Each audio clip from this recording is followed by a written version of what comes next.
2차 세계대전 직후에 그 많은 전쟁 고아들이 생겨났습니다. 그리고 그들이 성장하는 과정을 보니까 사회에 적응하기도 힘들어하고 인간관계에 많은 어려움이 있는 것을 발견했습니다. 그래서 심리학자들이 왜 이런 문제가 생겼는가? 어떻게 하면 이런 이들을 치유하고 도와줄 수가 있겠는가? 연구하다가 이론을 만들었는데 그 이론이 바로 애착 이론입니다. 성인이 되어서 사회성이 잘 개발되고 다른 사람과 원만한 관계를 맺으려면 애착 관계, 이 애착 관계가 누구와의 관계일까요? 그 나중에 어렸을 때 부모님과의 관계가 어땠는가가 성인이 되어서까지 지대한 영향을 미친다는 겁니다. 그래서요, 이 아이들이 어렸을 때부터 정서적인 안정감이 있어요. 그리고 부모님과 인터랙션, 상호작용을 잘 해야 커서도 건강한 인간관계를 맺을 수 있다는 겁니다. 그래서요, 이 부모와 어린 자녀 사이에 애착관계를 잘 맺기 위해서는 3가지 정도가 필요하답니다. 첫 번째는 무엇인가 하면 물리적 근접성. 말이 어렵지? 무슨 뜻이에요? 근접성. 어떻게 해야 된다는 거예요? 가까이 있어야 된다는 거예요. 멀리 떨어져 있으면 안 되고 가까이. 우리 아이들이요, 공원이나 놀이터 가서 놀면 신나게 놀죠, 친구들이랑. 그러다 한 번씩 어떻게 합니까? 엄마를 쳐다봐요. 왜 쳐다보는 거예요? 엄마가 있나? 엄마랑 가까이 있으면 내가 뭘 느낀다는 거예요? 안정감, 안전하다는 것을 느낄 수 있다는 거죠. 근접성. 두 번째는요, 가용성. 내 엄마가 옆에 있는데 가용성이라는 건 뭐냐면 부르면 금방 반응하는 것. 나에게 지금 내가 그 엄마의 존재를 지금 금방 사용해서 써먹을 수가 있어야 되는 거예요. 근데 요새 우리 부모님 엄마들 어때요? 아이들이 놀다가 엄마 불러도 뭐 하고 있어요? 핸드폰 보고 있죠. 야, 나 바빠. 좀 이따가. 이러면 아이들이 제대로 된 건강한 상호작용하는 그 기회를 잃어버린다는 거예요. 건강한 자존감 형성을 잘 못하게 된다는 겁니다. 자, 그러니까 애착 관계를 잘 맺으려면 어때야 된다고요? 거리가 가까워야 되고, 거리가 가까워도 부르면 언제든지 반응을 해줘야 된다는 겁니다. 자, 그리고 마지막 3번째가 무엇인가 하면 안전한 피난처가 되어줘야 된대요. 부모님이 자녀들이 위험하다고 느낄 때 언제든지 불러서 뛰어갈 수 있는, 그 부모님이 나에게 뛰어와가지고 나를 안전하게 안아줄 수 있는 그런 피난처가 될 때 부모와 어린 자녀들 간의 애착 관계가 잘 형성이 된답니다. 동네를 지나가고 있는데 어린 아이가 막 강아지가 멍멍멍 짖으면서 쫓아와요. 그럼 얼마나 무섭습니까? 여러분 옛날에 그런 기억 다 있으시죠? 그런데 엄마 불렀는데 갑자기 튀어나와가지고 그냥 개를 쫓아내주고 말이지. 엄마가 탁 껴안아준다고 해봐요. 마음이 어떨까요? 그렇게 두렵던 마음이 어때요? 편해지는 거죠. 동네에 나를 괴롭히는 형이 있어요. 맨날 가면 맞아, 괴롭힘을 당해. 그런데 어느 날은 엄마 하고 불렀는데 엄마가 막 뛰어오는 거예요. 그 큰 형한테 막 눈을 막 째려보면서 막 저리 쫓아내고 탁 안아줍니다. 그럼 기분이 어떨까요? 세상에 천군만마를 얻은 그런 느낌 아닙니까? 그 다음부터는 그 형이 와도 무서워요, 안 무서워요? 안 무서워요. 누구만 부르면 되니까. 엄마만 부르면 되니까. 이게 바로 애착 관계라는 겁니다. 3가지 뭐가 필요하다고요? 가까이 있어야 되고, 불러도 빨리 반응해줘야 되고, 그리고 나는 언제든지 내가 의지할 수 있는 든든한 피난처가 되어야 된다는 거예요. 여러분, 이것이 어린 자녀와 부모 사이에만 적용되는 이론입니까? 저는 이 심리학 강의를 듣다가 야, 이거 기가 막히다. 이건 누구와 누구 사이에? 하나님과 우리 사이의 관계구나라는 걸 생각했어요. 자, 시편 고백들 가운데 PPT 좀 보여주시겠습니까? 이 애착 관계를 잘 표현한 내용들이 나옵니다. 빨리 보여주세요. 예, 자, 시편 46편 7절 같이 읽죠. 만군의 여호와께서 우리와 함께 하시니 야곱의 하나님은 우리의 피난처시로다. 지금 만군의 하나님, 이 천사들을 보내셔서 우리를 보호할 수 있는 그 하나님이 우리와 어떻게 계시대요? 함께 계시다. 이건 뭘 뜻하는 거예요? 근접성. 언제든지 우리를 도와주실 수 있게끔 가까운 데 계시다는 거예요. 그러면 가까운 데 계신 분이 하나님, 나 좀 살려주세요 하면 뒷짐지고 계시는 분일까요? 아니죠. 얼른 그 가까이에 있는 분이 얼른 당신의 강한 능력의 손을 뻗으셔서 우리를 도와주시고 우리를 구원해 주신다는 거예요. 그런 하나님이 우리 하나님이십니다. 아멘. 그리고 그 하나님이 우리의 뭐라고요? 피난처. 그래서 피난처시기 때문에 시편 61편 3절과 같이 있습니다. 주는 나의 피난처시요 원수를 피하는 견고한 망대이심이니이다. 나를 그 멍멍 짖는 그 강아지로부터, 나를 괴롭히는 그 형으로부터 나를 보호해 주시는 그 하나님이라는 거예요. 여러분, 이 하나님 만나셨습니까? 왜 아멘이 없으셔? 앞뒤자로 인사하겠습니다. 특색 가운데 이 주님을 만납시다. 그래서 이 주님과 애착 관계가 잘 형성이 되면 어떤 어려움을 만나도, 어떤 문제를 만나도 자신감이 있는 거예요. 누가 내 뒤에 계시니까? 하나님이. 여러분, 골리앗을 다윗이 어떻게 싸워서 이겼어요? 다윗이 힘이 셌기 때문에 그래요? 다윗이 골리앗보다 덩치가 더 세고 좋은 무기가 있었기 때문에 그럽니까? 아니에요. 뒤에 누가 계셨어요? 나의 피난처 되시는, 나의 바싹 뒤에서 나를 도와주시는, 내가 부르면 언제든지 와서 나를 구원해 주실 수 있는 능력의 하나님이 내 뒤에 계시니까 용기 백배에서 싸워 이긴 겁니다. 여러분의 인생 가운데 지금 골리앗들이 있습니까? 없습니까? 어제 우리 원로 사모님 블레셋에 대한 이야기를 하셨어요. 우리 인생에 블레셋이 있고 우리 인생에 골리앗이 있어요. 그런데 우리는 두려워하지 않을 수 있어요. 왜 그래요? 하나님이 나의 피난처 되시니까. 앞뒤자로 인사하겠습니다. 주님이 우리의 피난처 되십니다. 자, 그런데요, 문제가 있습니다. 제가 어제 그 영혼에도 4계절이 있다고 그랬죠? 첫 번째 어떤 계절을 다루었습니까? 겨울. 우리가 인생의 겨울을 지날 때는 이 하나님과의 이 애착을 못 느껴요. 하나님이 나와 가까이 계셨던 분인데 어느 순간부터 내가 주님 부르는데 느껴져요? 안 느껴져요? 안 느껴져요. 멀리 계신 하나님. 내가 전에는 와서 이 새벽기도 와서 이렇게 고개만 숙여도 주님과의 막 이 연결, 커넥션이 느껴지는 거예요. 주님의 사랑이 느껴져서 막 눈물이 주르르 나오는 거예요. 근데 여러분 오늘 새벽에 딱 앉으셨는데 어떠셨습니까? 하나님의 임재가 느껴졌다 그러면 여러분은 영혼의 어떤 계절을 지나는 거예요? 여름을 지나고 계시는 거예요. 근데 냉랭하고 내가 전에는 여기 와서 그렇게 큰 은혜를 받았었는데 오늘 왜 이렇게 나는 기도가 안 터지는가? 그럼 어떤 계절이요? 겨울을 지나고 있는 거예요. 하나님이 나의 피난처 되심을 나는 지금까지 경험했어요. 그러니까 이 새벽에도 오시죠. 아멘입니까? 그런데 지금 하나님은 여러분의 피난처 되십니까? 제가 이 애착 관계에 대한 이 강의를 들을 때요, 그 교수님이 그러시더라고요. 여러분의 인간 관계 가운데 여러분의 피난처가 되는 넘버 원, 가장 먼저 생각나는 가장 든든한 의지가 되는 사람은 누구입니까? 그 첫 번째 질문이었고요. 두 번째는 그분과 여러분이 그 근접성, 가용성, 내가 부를 때 얼마나 빨리 뛰어올 수 있는가를 0점부터 10점까지 점수를 매길 수 있다면 몇 점 정도를 줄 수 있겠습니까? 두 질문을 하더라고요. 그러면 한번 속으로 생각해 보세요. 내 인간관계 가운데 나는 누구를 가장 의지하고 있습니까? 그리고 그 사람은 내가 부를 때 얼마나 나를 위해서 팍 튀어올 수 있습니까? 잘 한번 생각해 보세요. 잠깐 시간을 드릴게요. 여러분, 박상철 씨의 무조건이란 노래 아세요? 모르세요? 그 유명한 노래인데 가사가 이럽니다. 내가 필요할 땐 날 불러줘. 언제든지 달려갈게. 낮에도 좋아, 밤에도 좋아. 언제든지 달려갈게. 다른 사람들이 나를 부르면 한참을 생각해 보겠지만 당신이 나를 불러준다면 무조건 달려갈 거야.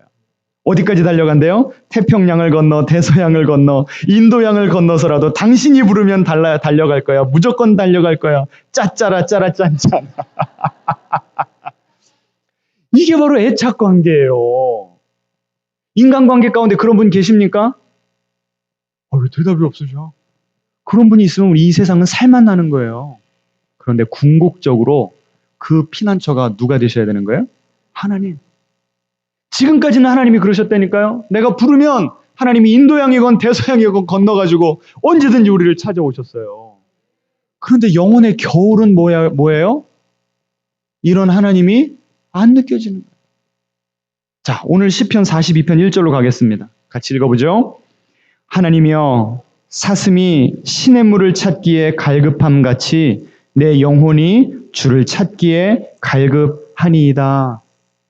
여러분, 사슴이 바보가 아닙니다. 어디 가면 물을 찾을 줄 아는 거예요.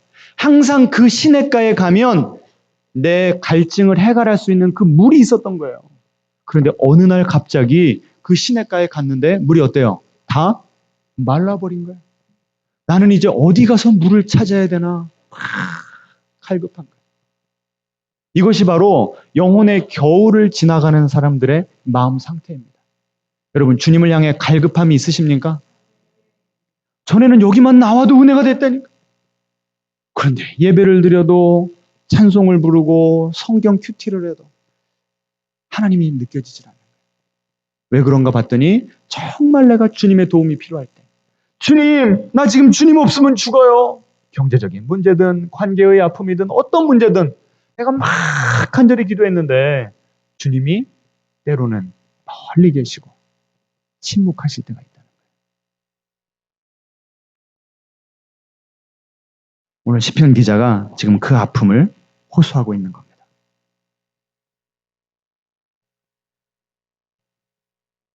3절을 보시면 3절 후반에 내 눈물이 주야로 내 음식이 되었도다. 전에요, 희망이가 아주 어렸을 때 실수로 엘리베이터에 혼자 들어갔는데 문이 닫히고 밑에서 그 누가 1층에서 눌러버려가지고 그냥 자기 혼자 내려간 적이 있어요. 얼마나 울었는지. 엄마가 막 튀어내려갔습니다. 겨우겨우 달랬어요.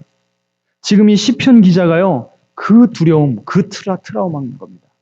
하나님, 지금까지 나를 보호해 주시던 하나님, 나와 함께 하시던 하나님, 내 기도에 응답하시던 하나님, 지금 어디 계십니까? 내가 주야로 지금 하도 울어가지고 눈물이 내 음식이 됐대요. 자, 몇 절을 보시냐면요, 9절 보시겠습니까? 42장 9절 같이 읽습니다. 내 반석이신 하나님께 말하기를 어찌하여 나를 잊으셨나이까? 지금 하나님을 뭐라고 부르고 있어요? 내 반석. 그 다음에 43장 2절 같이 읽습니다. 주는 나의 힘이 되신 하나님이시거늘 어찌하여 나를 버리셨나이까? 자, 거기 힘에다가요, 뭐라고 쓰시냐면 피난처라고 쓰시기 바랍니다. 다른 번역서에서는 피난처라고 써놨어요.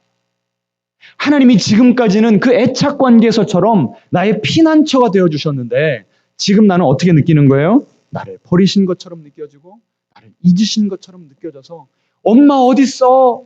헤매는 아이처럼 그렇게 지금 고통 가운데 있음을 누구에게 토로하고 있어요? 누구에게? 하나님께 토로하고 있는 겁니다. 여러분, 제가 어제 말씀드렸죠? 이 영혼의 겨울은 어떻게 지날 수 있다고요? 무엇을 통해서? 무엇을 통해서? 생존 기도를 통해서. 생존 기도는 어떤 기도라고 그랬어요? 오늘 이 시편 기도처럼 하나님께 내 아픔을 아뢰는, 하나님 어떻게 나한테 이러실 수가 있어요? 하나님 당신께 섭섭합니다. 하나님께 따지고 하나님께 항변하는 기도를 통해서 우리는 이 영혼의 겨울을 이겨낼 수 있다고 그랬습니다. 그래서 오늘 저는 여기까지 설교를 끝내려고 그랬어요. 지금까지 우리가 알던 피난처 하나님, 그러나 지금 내가 경험하는 그 하나님, 이 사이에서 하나님 나를 도와주시라고 부르짖자고 저는 이 기도하자고 하고 설교를 끝내려고 그랬다고요. 그런데 어제 어떤 한 성도님과 대화를 나눴어요. 그분이 그러시더라고요. 목사님, 이 영혼의 겨울 가운데 하나님께 기도해야 되는 건 알겠는데 왜 이렇게 하나님께 내 속마음을 터놓기가 힘들지요? 라고 물어보더라고요. 그래서 제가 이렇게 질문을 던졌습니다. 집사님, 그러면 인간관계 가운데 다른 분들에게 내 속마음을 나눠본 적이 있으세요? 그랬더니 멈칫하시더라고요. 그러면서 이런 말씀을 하세요. 저는 항상 다른 분들에게 항상 밝은 이미지를 보이려고 그렇게 노력했습니다. 내 속은 그렇게 아픈데 때로는 내 속이 썩어 문드러지는데 다른 사람들 앞에서는 항상 웃으면서 살았다는 거예요. 부모님들에게조차도 나 힘들다는 얘기 못 해봤대요. 참 얼마나 안타까운지. 혹시 우리가 그렇지는 않습니까? 여기까지 생각이 가니까요. 저는 이 노진준 목사님의 그 간증이 떠올랐습니다. 이 노진준 목사님이 미국에서 목회하시던 분인데요. 자녀가 셋인데 막내를 1살 때 한국에서 입양을 했대요. 근데 이분이 뭐라고 말씀하시냐면 이 셋째 아들, 입양된 아들은 1살 때 당신의 집에 오면서부터 그 어린아이가 그렇게 눈치를 보더랍니다. 참 기가 막히지 않습니까? 그래서 무언가 필요한 게 있는데, 요구할 게 있는데도 아버지한테 뭐 달라고 해본 적이 없대요. 첫째 형이 장난기가 많아가지고 셋째 이 막내 동생이 장난감을 갖고 있으면 뺏어버린대요. 여러분 집에서 그런 일이 벌어지면 어떤 반응이 일어납니까? 빼앗긴 아들이. 난리가 나죠. 누구에게 달려가요? 엄마에게 달려가죠. 근접성. 뭐 어떤 요구를 합니까? 엄마 저거 다시 뺏어다 줘. 엄마 형 좀 혼내줘. 때려줘. 이게 정상 아니에요. 그런데 이 입양된 아들은 혼자 방에 들어가서 눈물을 흘린대요. 어렸을 때부터. 그리고 고등학생이 됐습니다. 어느 날 전화가 왔어요. 아버지에게. 아빠 나 다리 좀 다쳤어요. 그래? 심하지 않아? 저 괜찮아요. 아 그러면 한의사 집사님 있으니까 가서 침 맞고 와. 약간 짜증이 났답니다. 왜? 이틀 후에 자기 딸이 이 목사님의 딸이 타주에서 결혼을 해서 이 아들을 데리고 그 다다음 날 이제 비행기를 타야 되는 거예요. 근데 아이가 다리가 다쳤다니까 짜증이 났다는 거죠. 그 음성을 감지를 했는지 이 아들이 나 괜찮다고 그러더라는 거예요. 그래서 침을 맞고 왔습니다. 저녁에 와서도 괜찮냐니까 또 괜찮대요. 그리고 그 다음날 새벽 기도 가려고 집을 나서려고 하다 보니까 그 아들, 셋째 아들 방에 불이 켜 있어요. 가보니까 애가 밤새 울고 있었다는 거예요. 너 괜찮아? 아버지 나 괜찮아요. I'm okay 그러더라고요. 그래서 새벽 기도를 인도하고 교회에 있는데 마음에 걸리더래요. 그래서 그 셋째 아들을 데려다가 병원 응급실을 갔더니 엑스레이를 찍어보고 의사 선생님이 이 아이가 이 고통을 어떻게 참았냐는 거예요. 다리 뼈가 2개가 부러졌대요. 근데 침만 맞고 얘가 버티는 거예요. 그래가지고 치료를 하고 깁스를 하고 집에 가려고 차 뒷자리에 이 아들이 탔는데 이 아들이 그러더랍니다. Daddy, I'm so sorry. And I thank you. 아니 자기가 뭘 잘못했다고 미안하다고 그러고 고맙다고 그럽니까? 그래가지고 이 아버지가 그 말을 듣자마자 화가 확 오르더랍니다. 야, 이럴 때는 아빠한테 미안하다고 하는 거 아니야. 고맙다고 하는 거 아니야. 아빠, 어떻게 나한테 이럴 수가 있어? 아빠, 내 아빠 맞아? 아빠는 목회가 중요해? 내가 더 중요해? 내가 이렇게 아픈데 왜 괜찮냐고만 물어봤어? 이렇게 따져야 되는 거라고 아들에게 화를 내면서 소리를 질렀대요. 그 아이의 그 말을 들으니까 I'm so sorry, I thank you. 이 말을 들으니까요. 뭐가 느껴지냐면 야, 얘는 아직도 나를 아빠로 인정하지 못하고 있구나. 너무 안타깝더라고요. 여러분, 우리가 하나님께 지금 우리 힘든 마음을 다 토로해 놔야 되거든요. 하나님, 내가 필요할 때 당신 어디 계셨어요? 하나님, 내 아버지 맞아요? 하나님은 이 우주를 운행하는 게 더 중요해요.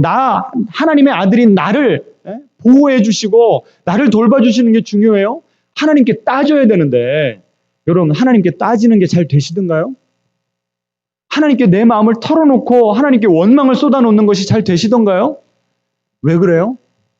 아직도 하나님을 아버지로 느끼지 못하고 누리지 못하고 인정하지 못하기 때문은 아닐까요? 오늘 우리 로마서 8장 마지막으로요. 같이 읽고 기도하도록 하겠습니다. 같이 읽죠? 너희는 다시 무서워하는 종의 영을 받지 아니하고 양자의 영을 받았으므로 우리가 아빠, 아버지라고 부르짖느니라. 성령이 친히 우리의 영과 더불어 우리가 하나님의 자녀인 것을 증언하시나니. 아멘. 지금 우리 속에 성령님이 계신 거 믿으십니까? 성령님은 어떤 영이시래요? 양자의 영. 영어로 보니까 Spirit of Adoption. Adoption이라는 게 뭐예요? 입양이요, 입양. 그 노진준 목사님의 셋째 아들처럼 우리도 하나님 아버지의 가정에 다 어떻게 된 사람들이에요? 입양된 사람들이 입양된 사람들. 그런데 아버지를 아버지로 온전히 경험을 못하니까 우리는 지금 아들로 살아가는 것이 아니라 뭐처럼 살아가요? 무서워하는 종처럼 살아가는 종처럼. 내가 혹시라도 아버지에게 이런 말 했다가 아버지가 기분 상하셔서 나 내쫓으면 어떻게 할까? 나 호적에서 파버리면 어떻게 할까? 우리 마음 가운데 근원적인 이런 두려움과 불안함이 있다는 거예요. 그런데 그럴 때 누가 우리에게 확증을 해주신다고요? 성령님께서 너는 하나님의 아들이야. 예수님이 너를 피값 주고 사셨어. 예수님의 피 때문에 너는 입양되었기 때문에 그 하나님의 사랑을 어느 누구도 어느 무엇도 하나님으로부터 너를 끊을 수 없는 거야. 성령님께서 오늘 우리에게 확증해 주시는 줄 믿으시기 바랍니다. 우리 앞뒤자로 인사하겠습니다. 하나님은 우리의 아버지 되십니다. 그 아버지께 땡깡을 부립시다. 여러분, 저는요, 이 제 두 아들들이 그렇게 저한테 와서 이거 해달라, 저거 해달라, 불평불만하고, 이 녀석들 이렇게 감사할 줄을 몰라 그랬는데, 오늘 이 말씀을 준비하다 보니까요, 야, 얘네들은 진짜 나를 아버지로 인정하는구나, 느껴졌어요. 여러분, 정말 하나님이 여러분의 아버지 되십니까? 이 시간 함께 찬양하시고 기도하실 때, 하나님, 내가 하나님이 내 아버지이신 것을 다시 한번 확인하고 느끼고 믿어지게 해주시라고 그렇게 기도하는 여러분 되시기를 축원합니다.